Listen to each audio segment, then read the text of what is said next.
Muy buenas tardes y bienvenidos todos y bienvenidas las personas que nos lleguen a ver por video. Bienvenidos a Iglesia Renova. Hermanos, hemos terminado por fin, después de año y medio, año 8 meses, año 10 meses, no sé cuánto, estudiando la carta de Pablo a la Iglesia de Roma. Hemos terminado por fin, terminamos con una doxología que es prácticamente una adoración a Dios que dio el apóstol Pablo, y fue para mí, hermanos, un deleite, muchos temas que llenaron mi corazón, muchos temas importantes, cosas porque algo que usted debe de saber es de que yo crezco con ustedes al mismo tiempo. Cuando yo estoy estudiando y preparando el tema, voy creciendo también, y el Señor me va pegando a mí y después para pegarle a ustedes. Así es. Y ya en Romanos hubo muchas cosas, hubo lágrimas derramadas en el ver el Evangelio y muchas otras cosas más que fue de gran bendición, y espero que de una u otra forma la carta a los Romanos haya tocado su corazón en algún tema, haya traído claridad en algún tema, haya traído incluso redarguir nuestro corazón, que somos muy necios muchas veces. Algo haya podido dar luz en su corazón. Y dicho eso, de esa misma manera, hoy comenzamos con una nueva serie, una serie que no creo que dure 2 años como Romanos, pero que es muy necesaria. Yo he estado orando por esto y he estado pidiendo dirección, hablando con algunos de ustedes para ver qué seguía después de Romanos. ¿Qué seguía después de Romanos? Y después de hablar con Pastor Jesse y ver que hemos visto mucha doctrina en Romanos, creo que es tiempo de hablar de esta nueva serie, que es una serie que se va a enfocar completamente en la familia.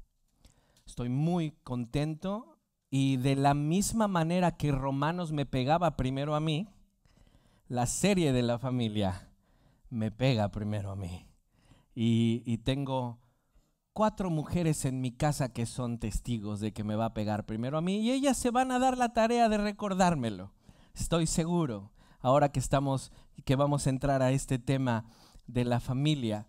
Esta nueva serie se llama El Reino de Dios en mi casa. El Reino de Dios en mi casa. Y es mi propósito que haya una mejor claridad de lo que es la familia, de lo que es el matrimonio, de lo que es el rol del hombre, el rol de la mujer, el rol de los hijos, y quiero hablar también del noviazgo. ¿Qué pasa en el noviazgo y cómo puedo elegir correctamente? Todo esto es lo que voy a tratar de abarcar en los próximos 2-3 meses, esta serie, El Reino de Dios en mi casa. Así que, hermanos, yo no vengo aquí a hablar como miren mi matrimonio, miren mi casa, miren mi hogar, porque ciertamente también tengo cosas que debo mejorar y que debo cambiar, y que debo de ser un mejor hombre, un mejor padre, un mejor esposo, y de esa forma juntos crezcamos aprendiendo en lo que la Biblia nos dice de cada uno de nuestros roles. Y el día de hoy va a ser un tema muy introductorio. Va a ser una introducción más que nada, pero sí vamos a ver cosas importantes. Así que vamos a poner en las manos del Señor estos domingos que vienen, y le pido que incline su rostro y que oren por mí también, y oren por ustedes para que el Señor hable en esta serie. Señor, venimos delante de ti para poner en tu trono este nuevo tema, estos nuevos temas. El gran anhelo de mi corazón es que nuestras familias, si es que están rotas, sean restauradas. Señor, si es que están bien, que sean mejoradas. Que cada uno, tanto los hombres como las mujeres, los hijos, podamos comprender cuál es nuestra parte y qué pides tú de nosotros y qué esperas tú de nosotros. Ayúdame para que pueda expresarme lo mejor posible. Ayúdame para que esto sea, Señor, una serie que traiga vida, Señor, si es que hay muerte, que traiga claridad En el nombre poderoso de Jesucristo oramos y pedimos, Señor, que traigas bendición a través de tu palabra y a través de esta serie. Oramos por los méritos de Cristo en el Espíritu Santo. Amén. Entonces, sumerjámonos, mis hermanos, en este tema por los próximos domingos. El reino de Dios, ¿cómo les dije que se iba a llamar? El reino de Dios en mi casa. Y creo que es necesario empezar con explicar qué es el reino de Dios. Creo que es muy importante, así que voy a pedirle que si usted anote esta definición. De todos modos, yo sé que ustedes ven los videos después, ¿verdad? Y los estudian entre semana. Sí, pero de todos modos, por si acaso, si usted no fuera a ver el video, que yo sé que eso no puede pasar, pero si por si acaso, apunte la definición de lo que es el reino de Dios. ¿Cómo podemos explicar el reino de Dios? El reino de Dios está formado o constituido de tres cosas principales. Tres cosas principales. Según el teólogo Graham Goldsworthy, dice así: el reino de Dios se puede definir de la siguiente manera: el pueblo de Dios en el lugar de Dios, bajo las leyes de Dios. Tres puntos importantes. ¿De qué se constituye el reino de Dios y cómo podemos explicarlo? De tres puntos importantes. ¿Cuáles eran? ¿Se dan cuenta que esta definición es muy buena, muy simple, pero que te da un mar de cosas que puedes meter aquí? Entonces, esto nos va a ayudar para toda nuestra serie. Si estamos diciendo el reino de Dios en mi casa, debemos definir el pueblo, el lugar y las leyes. ¿De qué se constituye o qué conforma el reino de Dios? Tres cosas principales: el pueblo, el lugar y sus leyes. ¿Listo? Y el verso por excelencia de esta serie, les digo, esto es algo muy introductorio. Voy a dar muchas cosas así de este tipo, definiciones e introducción. Después vamos a ir a todo lo demás, a los generales. Pero el versículo de esta serie por excelencia es Josué 24:15. Y vamos allá. Abra su Biblia en Josué 24:15. Dice así: y si no les parece bien servir al Señor, escojan hoy a quién han de servir. Si a los dioses que sirvieron sus padres, que estaban al otro lado del río, o a los dioses de los amorreos en cuya tierra habitan. Y este es el lema de la serie: pero yo, y eso es importante, ese orden, pero yo y mi casa serviremos al Señor. Como introducción estamos viendo que el tema se llama el reino de Dios en mi casa, que el reino se constituye de tres partes principales: el pueblo, el lugar y la ley. Y ahora el versículo por excelencia: decidan a quién van a servir, a los dioses o a Jehová.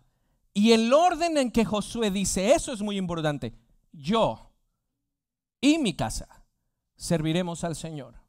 Otro versículo más que no es necesariamente el versículo con el que vamos a trabajar la serie, este es el principal, pero este otro me ayuda a tener otro fundamento muy interesante.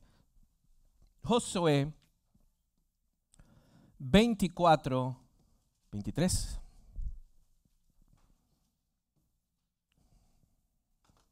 Josué 24:23, ahí abajito.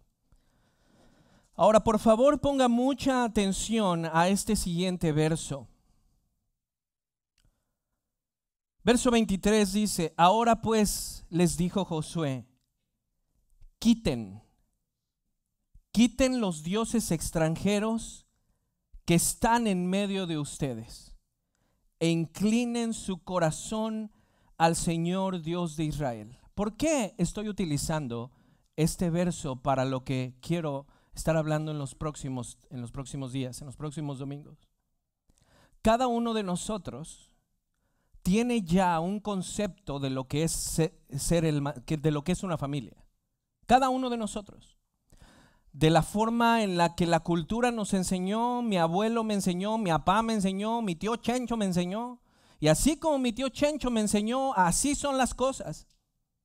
Cada uno de nosotros ya tenemos un concepto formado de lo que es ser novio, de lo que es ser hijo, de lo que es ser mujer, de lo que es ser esposo. Cada uno de nosotros tenemos nuestros ideales. Pero ¿por qué utilizo esto que dice quiten sus dioses? Para que hagas a un lado todo lo que has aprendido, si es que es incorrecto, lo vamos a ver al final cuando tú hagas ese balance. Hagas a un lado todas esas ideas que has construido de lo que es ser hijo, mujer, hombre, y permitas, como dice el verso, inclinar tu oído y que el Señor mismo te diga a ti lo que es ser un hijo, una mujer y un hombre. Vuelvo a repetir el verso. Ahora pues les dijo Josué, quiten los dioses que están en medio de ustedes e inclinen su corazón al Señor. ¿Por qué lo utilizo una vez más? Porque cada uno de nosotros ya tiene una idea de lo que es ser una familia. Sobre todo en nuestros días, hermanos. Estamos en un ataque constante de que cada quien dice una cosa que ya no sabemos a dónde estar bien plantados. Entonces, no podemos ir a la sociedad porque la sociedad va a decir, oh, no, el hombre tiene que ser así. Así era don Pancho. La mujer tiene que ser como guerrera, feminista, todo ese tipo de cosas. Los hijos, no, tú no debes de obedecer a tus padres ni someterte a ellos. Ellos tienen que respetar tu privacidad. Entonces, cada uno de nosotros, si yo me pusiera a preguntar, defíneme lo que es ser un hombre, defíneme lo que es ser una mujer, cada uno daría su propia idea. Pero el propósito de esta serie es que Dios nos diga cuál es nuestro rol y nuestro propósito. De hecho, esto es sola escritura. Sola escritura es que la Biblia es mi máxima autoridad para fe y conducta. Por lo tanto, es ella la que me tiene que decir a mí cómo es un hombre. Es ella la que me tiene que decir cómo es una mujer. Es ella la que me tiene que decir cómo debo de ser como hijo y no mis ideales o la sociedad. No podemos, hermanos, ser instruidos por la sociedad o por lo que la mayoría dice. Tenemos que formar nuestros hogares y nuestra familia conforme a lo que Él dice, dejando a un lado mis dioses y poniéndolo a Él primero. Esta frase que puse suena bien. Mi familia debe de ser instruida y formada por la palabra de Dios y no por lo que la sociedad o la mayoría dice. ¿Se lo repito? Mi familia, cada miembro, cada parte de mi familia debe ser instruida y formada por la palabra de Dios y no por lo que la sociedad o la mayoría dice. No, pues es que a mí mi comadre me dijo que no me deje, y lo que dice mi comadre, ¿sí? Cada uno de nosotros debemos dejar a un lado, mis hermanos, y eso es lo que yo voy a hacer todo lo posible por prepararme lo mejor que pueda y traerles una enseñanza lo más clara que pueda, pero tú quita tus dioses. Haz a un lado a tus dioses, inclina tu corazón, quita tu orgullo, quita tu vanidad. Les digo, me pega a mí primero porque mi esposa va a ver el mensaje y después va a decir, ¿qué dijo usted, pastor? Y ahí va el filtro. Oh, Señor. Entonces, después de dar algunos puntos introductorios, quiero que vayamos al principio. Vamos a Génesis, mis hermanos, al capítulo 2, por favor, a ver algo muy importante. Génesis 2, verso 7. Dice así: entonces el Señor Dios formó al hombre del polvo de la tierra. ¿Qué está sucediendo aquí? El Señor está creando a nuestro primer padre. Vean, está creando al hombre del polvo de la tierra y sopló en su nariz el aliento de vida. Esa es nuestra parte espiritual, nuestra parte almática. Y fue el hombre un ser viviente. Y aquí viene algo muy interesante en el verso 8. Y el Señor Dios plantó un huerto hacia el oriente en Edén y puso allí al hombre que había formado. ¿Qué es el reino de Dios? ¿Qué constituye el reino de Dios? Pueblo, pueblo, lugar y ley. En este verso encontramos algunas de esas cosas. ¿Cuáles son? ¿Cuáles serían? Dicen ustedes que son. ¿Quién es el pueblo aquí? Adán, hermanos. ¿Y cuál es el lugar? El Edén, pero no solo el Edén, el jardín, el huerto. Es decir, Edén era un lugar más amplio y de ese lugar amplio lo puso en un huerto. Ajá. Sí, o sea, está el jardín, por ejemplo, Pittsburgh es toda la ciudad, pero Renova es un lugar aquí. Bueno, en Edén era todo el lugar, pero dice que lo puso específicamente en un huerto dentro del Edén. Tenemos que comprender esto, mis hermanos. Ese huerto, y esto es importantísimo, el huerto del Edén representa la presencia del Señor. De hecho, Edén se traduce presencia. Una de las formas que denota o connota la palabra Edén es precisamente presencia. Y esto es demasiado importante. Y aunque lo voy a ver cuando hable de los hombres en general, quiero decirlo ahorita. Hombres, fuimos creados, hombres, para permanecer en el jardín. Y el jardín del Edén es su presencia. Por lo tanto, cuando nosotros empezamos a salir de ese diseño que Dios nos dio, empezamos a mal funcionar. Lo mismo Eva. Es muy importante que Dios haya creado al hombre y no lo dejó al y se va, córrele mijo ahí para donde quieras. Lo puso en un lugar específico. Y qué casualidad que ese jardín y Edén significa presencia. El hombre y la mujer están hechos y fueron creados para vivir en la presencia de Dios. Y este lugar, el jardín Tiamimí, era un lugar de encuentro entre Dios y Adán. Es decir, Adán iba a salir del jardín, Adán iba a pasear, no sé por dónde iba a pasear, pero había un lugar a donde Dios descendía a hablar con él, el jardín. Y el jardín significa presencia, simboliza presencia, el lugar de encuentro. Ese lugar de encuentro más adelante, ya después de que nos expulsan del paraíso, ese lugar de encuentro se convierte en un lugar donde hay sacrificios. A donde quiera que Abraham levantaba piedras, ahí había un lugar de encuentro, un lugar. Pero más adelante se convierte en el tabernáculo. El tabernáculo era el lugar de la intimidad y presencia de Dios con el hombre. Y Moisés tenía que presentarse ahí junto con Aarón. Más adelante el tabernáculo se convierte en el templo, el lugar donde Dios se comunica. Es demasiado importante que entendamos, Edwin, que si no vivimos en su presencia y no vivimos como Él nos dice en familia, empezamos a mal funcionar. Y nos preguntamos por qué la sociedad está como está. Nos hemos salido como caballos desbocados. Cada quien quiere hacer lo que quiere. Cada quien tiene sus ideales. Yo opino esto, yo opino esto. Un hombre es esto, un hombre es eso. Hemos llegado al grado que hoy no se sepa distinguir el género.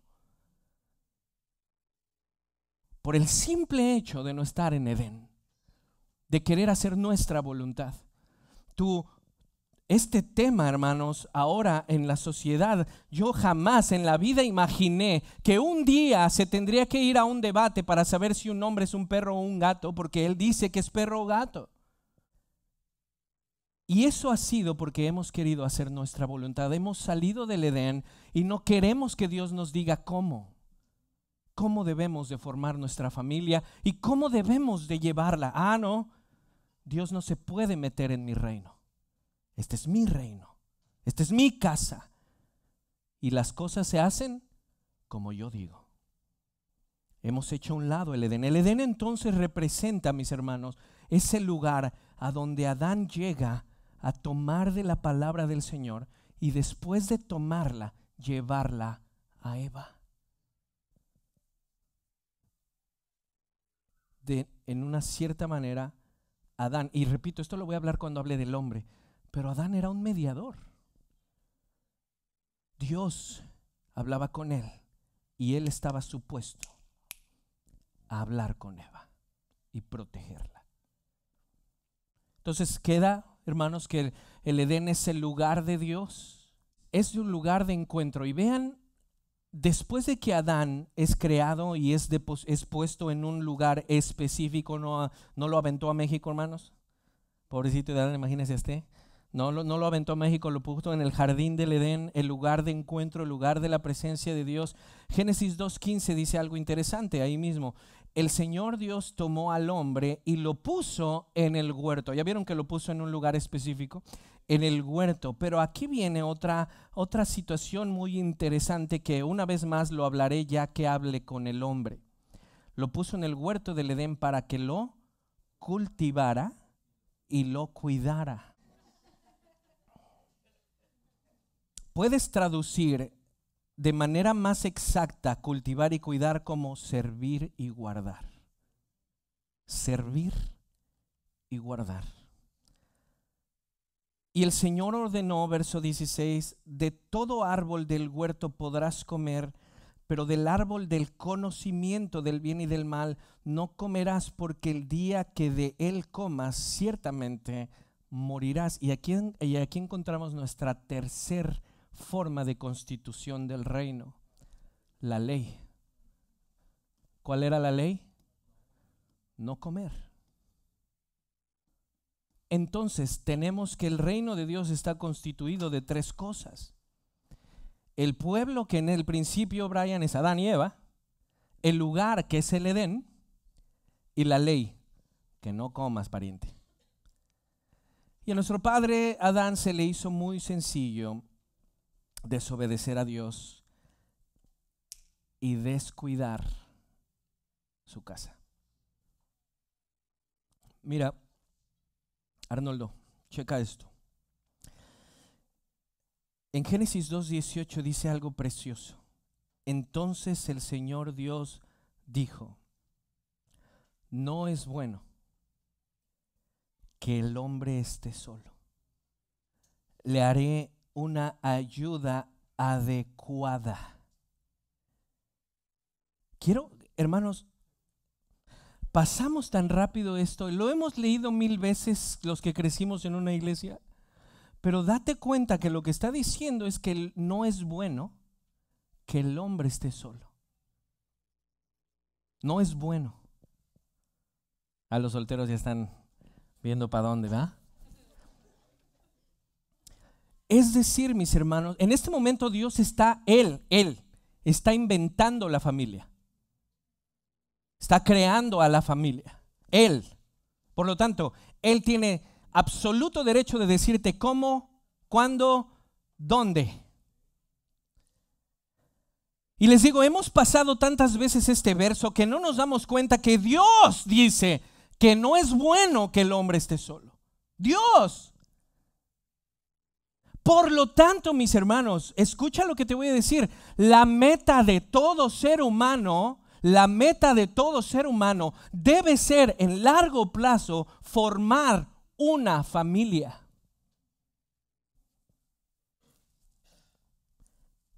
En la sociedad de hoy esto ya no se habla. La gente lo que no quiere es compromiso. Las personas lo que no quieren es, ¿cómo yo me voy a hacer esclavo de este panzón?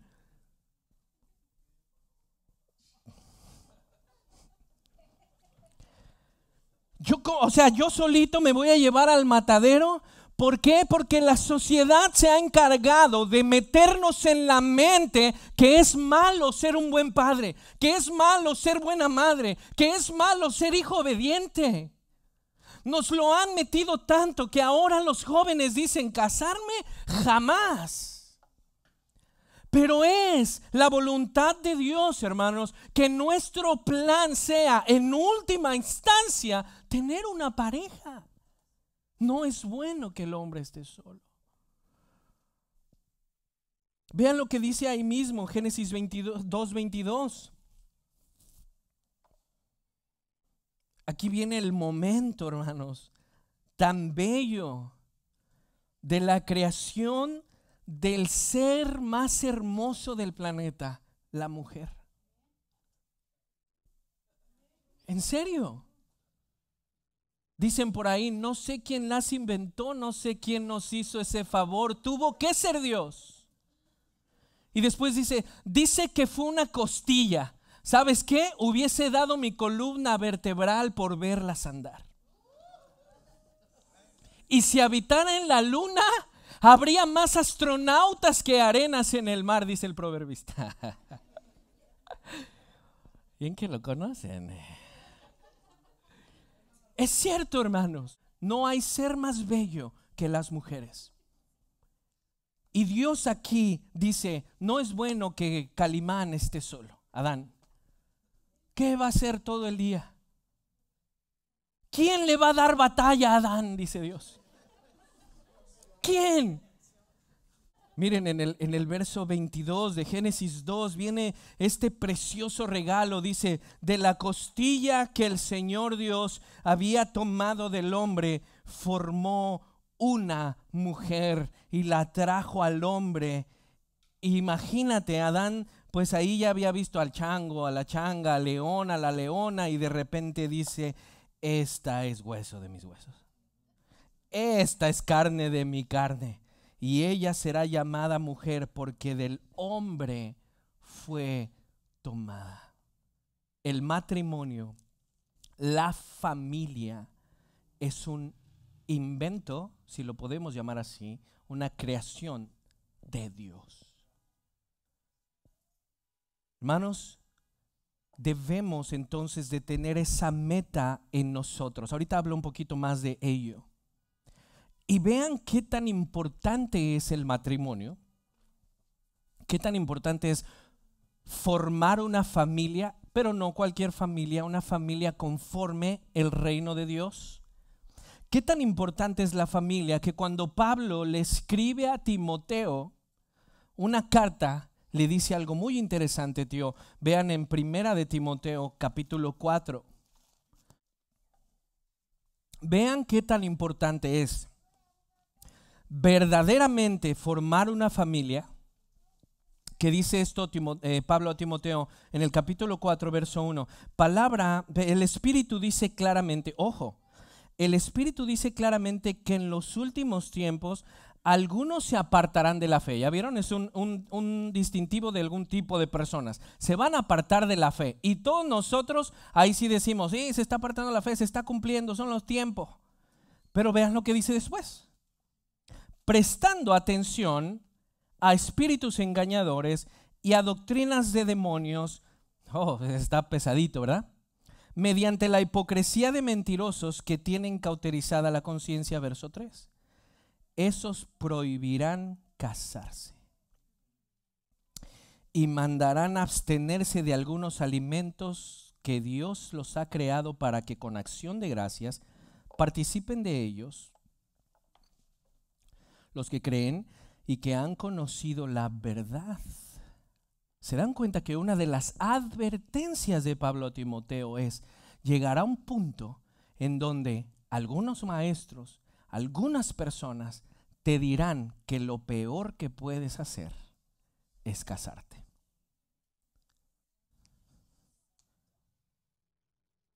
El matrimonio es bueno. Pero nosotros lo hemos hecho un infierno. ¿Por qué? No estamos en Edén y queremos cada uno llevar las riendas de nuestro hogar conforme me enseñó mi tío Chencho. Y mi tío Chencho pues era ojo alegre y traía 2, 3. Y así como mi tío Chencho, pues yo también. Recuerden el verso de Josué: quiten sus dioses e inclinen su corazón, para que Él nos forme y nos diga cómo se debe de ser hombre, cómo se debe de ser mujer, cómo se debe de ser hijo, cómo puedo llevar el reino de Dios a mi casa. Entonces, esto se me hizo, mis hermanos, algo extremadamente importante, que Pablo le diga a Timoteo: habrá un tiempo en donde algunos dirán que no se casen. Entonces, lo primero que yo quiero tratar de quitarte de tu mente es que el matrimonio es malo. No es malo. Es un invento de Dios. El pecado lo ha hecho así. Nuestra avaricia lo ha hecho así. Nuestras infidelidades lo han llevado a eso. Pero no es malo. El matrimonio es la familia. Es algo de lo más bello que puede pasar en la tierra, hermanos. Y debe de estar en nuestro corazón, jovencitos, en última instancia, buscar una persona para pasar la vida. Ahora, cuando lleguemos al noviazgo diremos: ¿cómo puedes ver los parámetros de tal persona para entonces decir, este sí, esta no? Pero cuando hablemos del noviazgo, ahora, hay algunas excepciones a esta norma. ¿A qué me refiero? Hay algunas personas que no se van a casar y Pablo habla de ello, pero vean cómo lo pone. Vayan a 1 Corintios 7.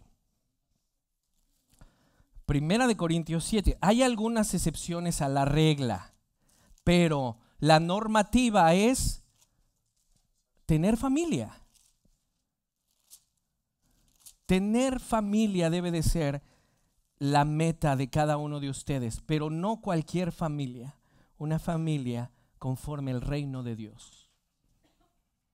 Hay algunas excepciones a la ley de casarnos, a la ley de buscar esa meta, y es 1 Corintios 7:7. Vean cómo lo dice Pablo. Sin embargo, dice: yo desearía que todos los hombres fueran como yo. Déjenme poner una pausa para explicar a qué se refiere. Pablo obtuvo de parte de Dios un don de abstinencia.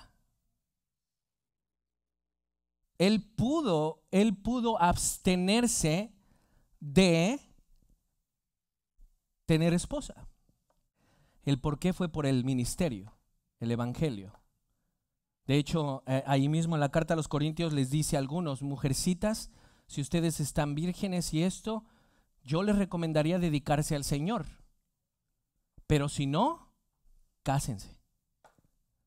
Ahora, ¿cuál es esta excepción? Pablo dice: algunos probablemente tendrán el don que viene de Dios de la abstinencia.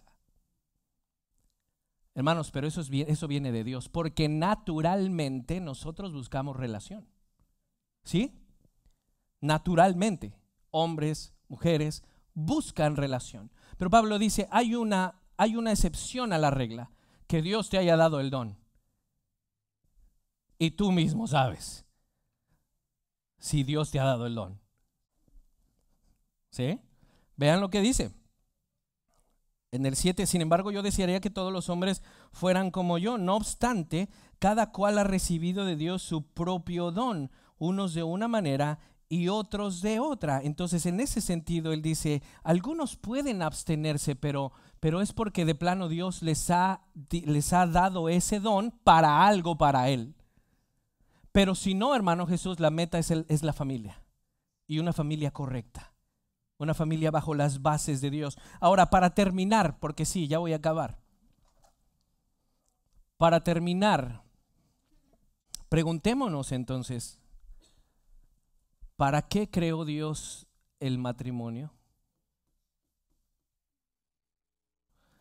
Ay, para enseñarnos una lección, pastor, porque como me trata ¿Para qué creó Dios el matrimonio? ¿Para qué creó Dios el matrimonio? Número uno, hermanos, para el compañerismo mismo.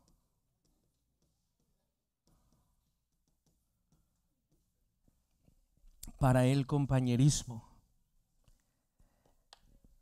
Es aquí, hermanos, aquí en el matrimonio, en el hogar, donde paso las pruebas más difíciles.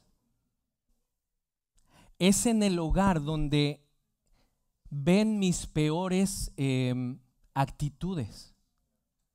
Es en el hogar donde ven mi genio.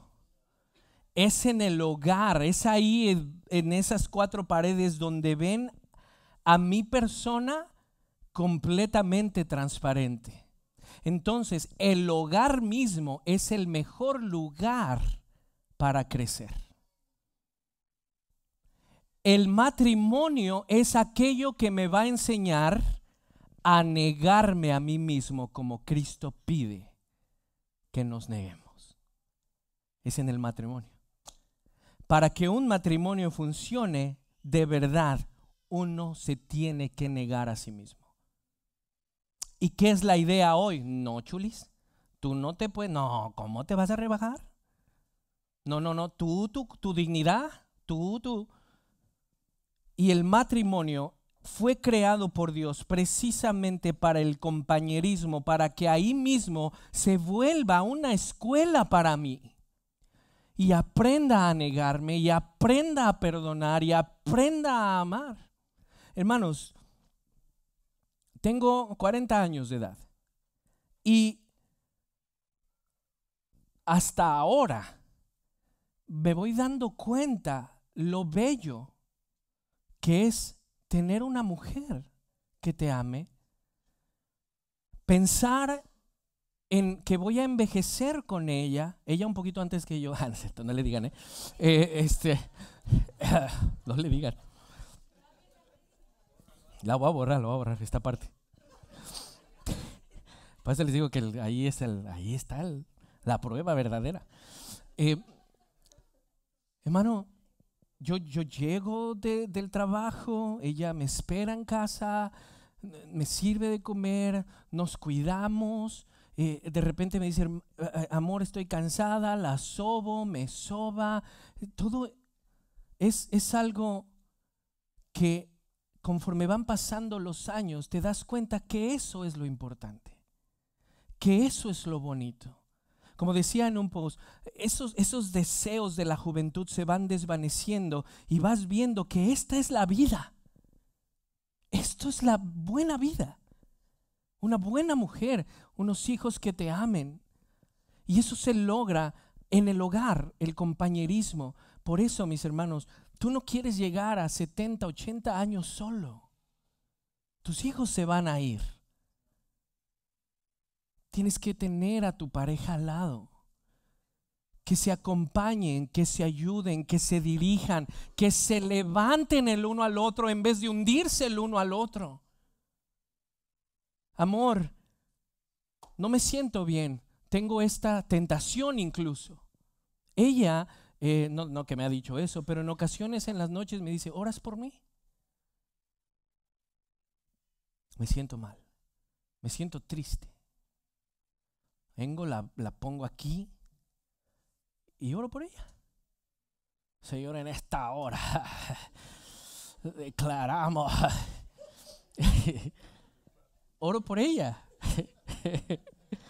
Que todo espíritu, no, ya. Qué bello es eso, que ella tenga la libertad de decirme, ora por mí. Y que yo incluso pueda decirle, amor, ¿sabes qué? Estoy pasando por esto. O estoy cansado. Y ahí va ella, a ver, esto, lo otro, aquello, usted puede.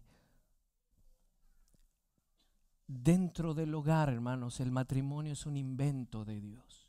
Es bueno, pero hay que dirigirlo bien.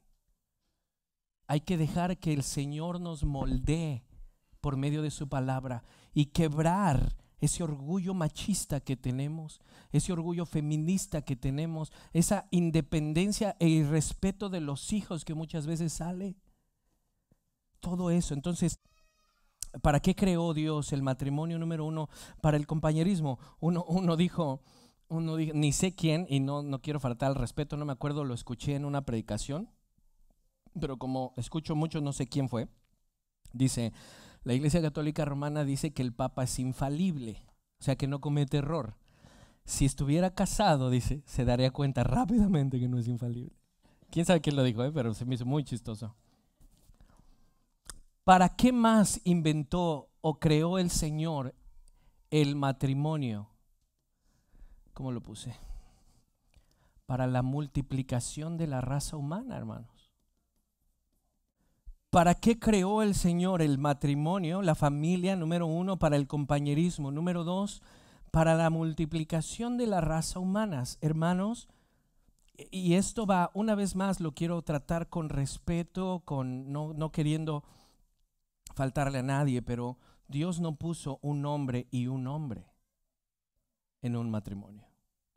Dios no puso una mujer con una mujer. Su diseño es hombre y mujer, con el propósito de formar una familia y multiplicarla. Por lo tanto, el homosexualismo, el lesbianismo es un desvío pecaminoso de lo que Dios ha diseñado. En este sentido, hermanos, tenemos que ser muy claros, pero muy amorosos siempre que hablemos este tema con las personas. Él ha creado a la familia, hombre y mujer, para que se unan y puedan multiplicar a la raza humana. Y eso de facto saca el homosexualismo y el lesbianismo. Es un desvío de no estar en el Edén, de no dejar que Él sea el que me diga.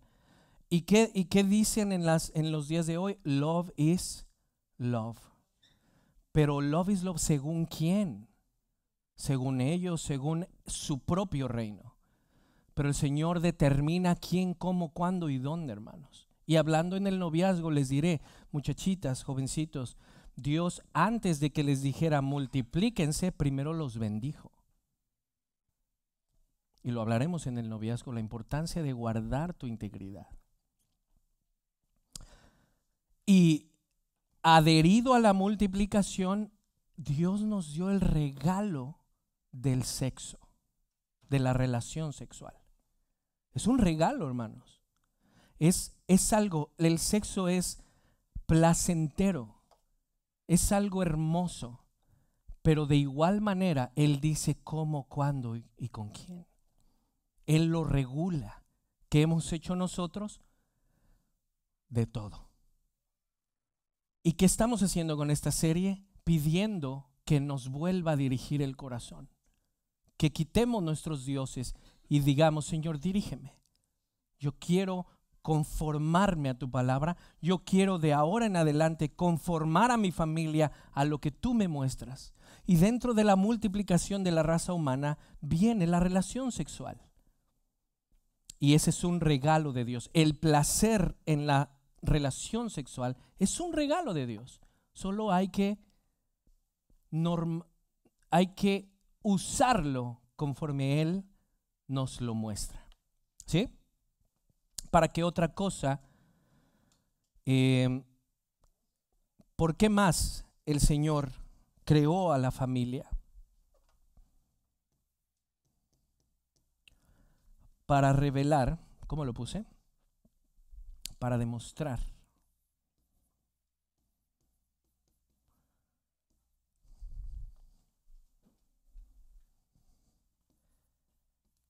el amor único lleva acento en la U, único hacia un hijo.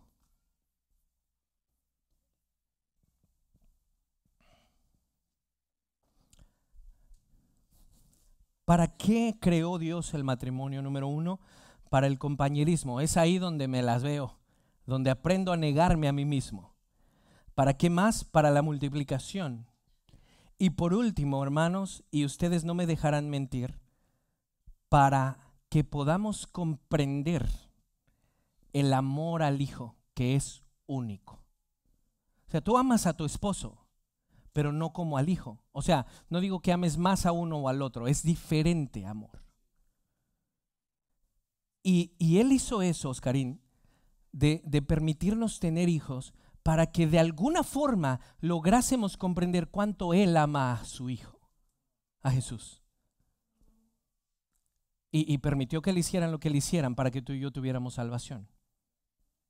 Pero una de las cosas importantes es, una de las cosas por las cuales el Señor creó la familia es para que en nuestro corazón experimentemos este único amor a los hijos.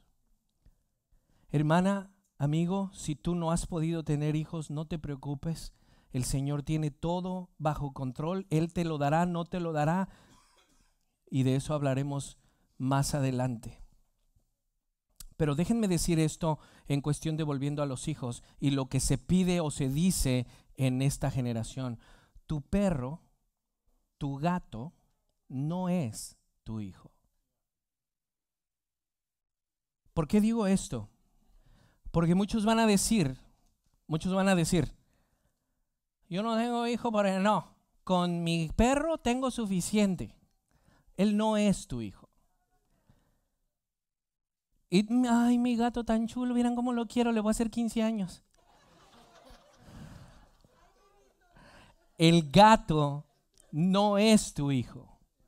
No dejes que esas ideas de la sociedad se metan a tu mente. Tu hijo va a ser tu hijo y te darás cuenta cuando lo tengas que si en un día tuvieses que salvar al perro o al hijo, salvas al hijo. Tu gato, tu perro, por muy bonitos esponjositos que sean, no son tus hijos. Por lo tanto, hombre y mujer, la meta es tener familia, tener una familia. La meta es llegar a tener una familia y tener hijos. Hermanos, escuchen. Si nosotros que somos creyentes nos privamos de tener hijos, ¿quién va a poblar el mundo? ¿Qué tipo de hijos van a poblar el mundo? Necesitamos tus hijos, usted ya no, Jorge Hughes. Necesitamos hijos, sí, no vaya a ser que, hermanos, necesitamos, muchachos. Ahora no quiero que los que digan que son novios van a, pues el pastor dijo. No, espérate, porque déjame hablar del noviazgo primero y hablar de cómo Dios bendice el matrimonio primero para que tengas hijos. Pero necesitamos hijos que sean criados en casas donde está el reino de Dios y que esos hijos puedan poblar el mundo. Entonces ahí está el cristiano que dice, yo no quiero tener hijos, ¿por qué? Ve cómo está la sociedad. Pues cambiémosla a través de la correcta educación en el Señor de nuestros hijos. Entonces se está inundando el mundo de hijos de personas que no creen en Dios. No digo que sean malas personas. Hay personas que son muy moralistas pero no creen en Dios o no quieren nada de Dios. Aún así, hermanos, se están inundando las escuelas, los lugares de hijos de personas que no quieren nada con Dios, y los cristianos dicen, no, porque pues está muy difícil la cosa. Ay, no, un niño, vieras tú, es una responsabilidad y pues con trabajo me alcanza para las croquetas de mi perro. Hermano, necesitamos hijos piadosos, hijos guiados correctamente. Así que a trabajar, los casados. William Gooch dice, con esto termino. William Gooch dice, ojo, esta frase tan bonita que dice él, y la estoy parafraseando porque la forma en que la tradujeron no se me hizo muy buena, por eso la voy a parafrasear, no es exacta. La familia es un seminario. ¿Se explica? La familia es una escuela en donde Edwin aprende, Carlita aprende, Anita aprende. La familia es un seminario como una colmena en la que están las abejas y de la que salen muchos enjambres. De mi casa sale lo que va al mundo. En las familias se crían y educan toda clase de personas, y así del hogar salen las personas que conforman la sociedad. Si logramos que mi familia se haga conforme al diseño de Dios, tendremos a la larga mejores personas en la sociedad, multiplicando el reino de Dios. Pero se empieza, como dice Eric, en casa. La casa es mi escuela. Entonces, ¿qué es lo que he tratado de enseñar hoy? Número uno, y lo más importante, que el tener familia, el tener pareja debe ser mi meta. Y que nos quitemos la idea de que el matrimonio es malo. Y que nos quitemos la idea de que yo voy a estar de esclavo de este o de esclavo de esta. No, mejor yo, mira, con mi perrito, mi gatito, en mi casa, en mi departamento, viajando en París, yo soy feliz. Te darás cuenta con los años que no es cierto. Cuando llegues a cierta edad te darás cuenta que no es cierto. Que el Señor no se equivoca cuando dice que no es bueno que el hombre esté solo. No se equivoca. La cosa es, mis hermanos, saber escoger. Y ve, lo que ha pasado en tu casa ayer ya pasó.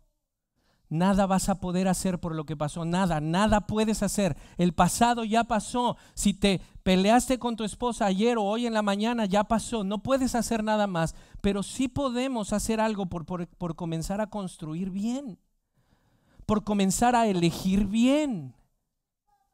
Entonces, con la ayuda del Señor, en los próximos domingos estaremos hablando de nuestro trabajo como hombres, de su trabajo como mujeres, de los hijos y del noviazgo. ¿Cuáles son los parámetros que Dios me da para poder escoger un hombre o una mujer? Y que esto, mis hermanos, traiga un despertar a nuestra casa y que nuestra casa vaya conformándose al reino de Dios. Y de esa manera podamos impactar en el buen sentido de la palabra a la sociedad. Si lo logro en mi hogar, estos chamacos que estoy creciendo ahí van a salir y lo van a multiplicar. El video de expositores, a donde quiera que vamos. La meta es la familia. Y repito, lo que pasó ayer puede haber sido doloroso, pudo haber sido desastroso.